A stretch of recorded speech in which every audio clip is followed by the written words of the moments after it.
Now, isa pa po na dapat nating titingnan para masabi na tayo ay mayroong syndrome X or metabolic syndrome ay ang pagpapakuha po ng blood pressure.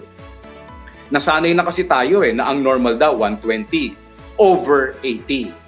Tapos ang may high blood daw, yung sabi ng mga Pilipino mataas yung aking high blood. 140 over 90.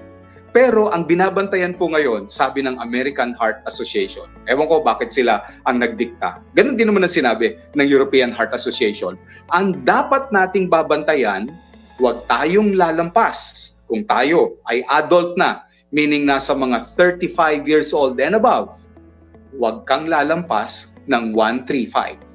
Tandaan nyo 35 years old and above, huwag kang lalampas ng systolic, that means yung nasa taas, ng 135.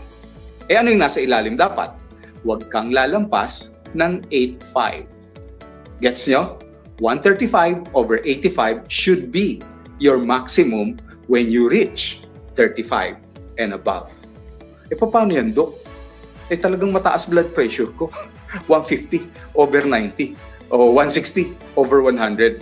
Then, you may need to see your doctor to help lower down your blood pressure. Napakahalaga na pinabababa natin ang blood pressure at hindi natin ito binabaliwala. May mga iba kasing nagsasabi, naglalakad nga ako ng 160 over 100, wala naman akong nararamdaman. Think of it this way, para pong pressure ng tangke ng tubig. Kapag sobra-sobra na ang tubig doon, wala ka mang nararamdaman, umaapaw po ito. At paano ito umaapaw? Sa pagputok ng maliliit na mga ugat natin. Saan po yun? Sa puso, sa dibdib, sa paa, o kaya sa utak. At pag pumutok ang ugat na to, that can lead to a heart attack or a stroke. Ayaw po natin yun. Okay,